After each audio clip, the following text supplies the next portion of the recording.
Արդեն գրեթե 2 ամիս է, ինչ կալանավորված են իմնեմնիմի պոդկասթի համահեղինակներ, քաղաքական բանտարկյալներ Նարեկ Սամսոնյանը եւ Վազգեն Սահաթելյանը։ Կալանավորված են այն անձնավորության հաղորդման հիման վրա,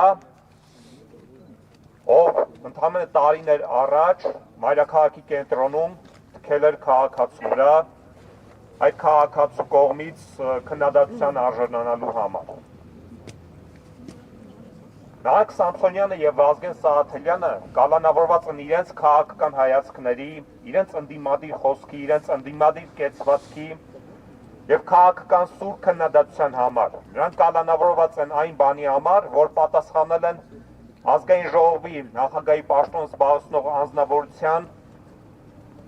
վիրավորանքների։ Իսկ Նարեկ Սամսոնյանը կալանավորված է այն բանի համար, որ եթերում արտաբերել է հետույք բառը։ Հաստատի Հայաստանի Հանրապետությունում այսօր կա քաղաքական բանտարկյալ, ով կալանավորված է այն բանի համար, որ եթերում արտաբերել է հետույք բառը։ Այս համատեքստում, սիրելի հայրենակիցներ, տեղին է վերհիշել, թե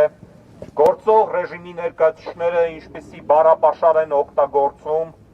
իրենց քաղաքական ընդդիմախոսների նկատմամբ։ Եվ եթե մենք ունենայինք իրապես արդար դատաիրավական համակարգ, ապա այդ անձինք բնականաբար կենթարկվեին պատասխանատվության։